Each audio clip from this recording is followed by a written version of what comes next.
So back to how do you get appointments? Well, the key is you have to ask for appointments. See, appointments don't just happen all by themselves. You actually have to ask the prospect or the former customer to come in for the appointment. Remember, the goal is an appointment that shows. So your team is probably very good, and I'm going to grab a phone real quick.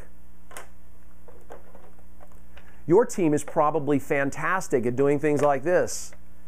Hi, Mrs. Jones. Yes, yeah, well, we've got the 2008 Toyota Camry that you inquired about. Well, sure, we're open till 8 o'clock. Hey, great, we'll see you then. Bye. See, they think they just set an appointment because Mrs. Jones told them, what time are you open? Oh, 8? Great. Well, I'll be in sometime before that. And guess what? She ain't showing. She's not going to show.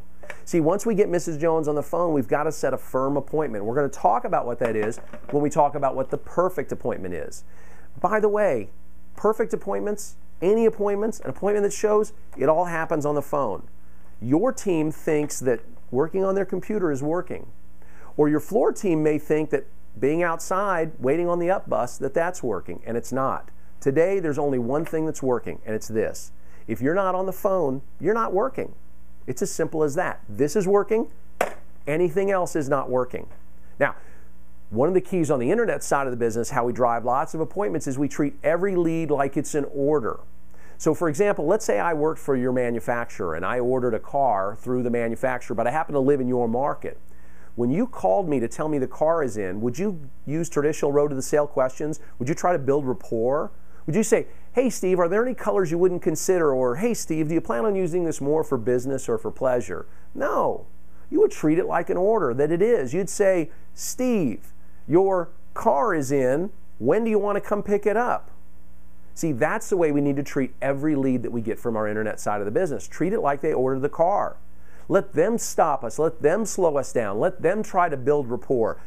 When they're not in our dealership, we have one goal, and that's to get an appointment that shows. There's no other goal. So whether you have a BDC, the Business Development Center, that's setting appointments for the floor, or you have an end-to-end team that's setting appointments for themselves, or you're letting your floor sales team have your internet leads and they're setting appointments for themselves, until that prospect walks in the door, we only have one goal. We're not trying to build rapport. We're not trying to build value in the dealership. We're not trying to build value in the OEM. We've got one goal, and that's an appointment that shows. And this can only happen on the phone, and it's not going to happen if we try to sell our car. See, we need to learn to shut up when we're on the phone with prospects. The reason is we can only sell the other guy's car on the phone. Remember what I told you earlier in an earlier lesson, and that is that people are trying to eliminate us. They've got all of these choices. If we tell them everything we can about the car, they don't need to come in and see it, right? They don't need to come in and test drive it. If I sell Toyotas and I tell them everything about the Camry, guess what? They've got it all in their memory banks. They don't need to come in and see it. They can just go drive a Honda Accord and decide how it compares to the Camry that they never drove, see? We've got to learn to shut up. If we have to talk, we need to ask for an appointment. That's the only thing that we should be doing on the phones. There is an inverse relationship between information given and appointments shown. Our goal has to be to get an appointment that shows. When we give every bit of information to the prospect, they don't need us and they're not going to show up for an appointment. So, one quick stat that I want your team to understand: it doesn't matter if you're internet or floor, it doesn't matter what you do in the dealership, if you're on the sales side of the business, 1,000 quality outbound calls equals 30 units sold.